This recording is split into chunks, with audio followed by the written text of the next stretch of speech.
Pasar real estate mewah di Afrika Selatan melonjak di luar perkiraan pada 2021 meski ada kesulitan ekonomi yang luas di negara ini. Firma analisis properti Lightstone melaporkan pasar mewah naik ke level tertinggi selama 6 tahun dalam total nilai pembelian transfer. Menurut realtor, pandemi berperan menginspirasi pembeli untuk mencari rumah besar. Because everybody is now working from home, everything has changed. People now need almost like a study for every individual in the home. So if you have 2 teenagers and 2 adults, you actually need 4 workspaces now because they all end up working from home. Menurut Charlene, adanya sumber listrik cadangan dan infrastruktur internet terbaru adalah sebagian fasilitas yang dicari pembeli. Mereka juga mempertimbangkan cara menggunakan rumah sebagai tempat bekerja dan bermain. People now need double the reception space because you want a facility where various parts of the family can have gatherings going on at the same time. Also, very importantly, is the inside-outside feel.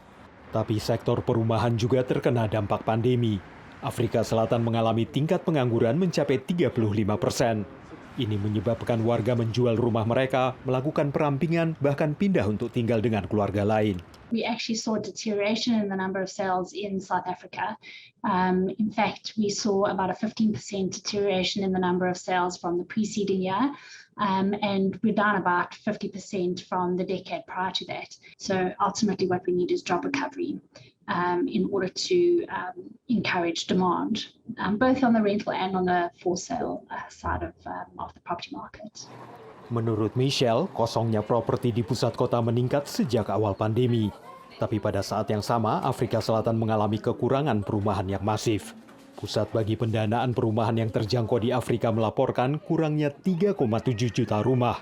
Kekurangan ini diperkirakan bertambah sebesar 178.000 rumah setiap tahun. Artinya 20% rumah tangga perkotaan berada di permukiman informal.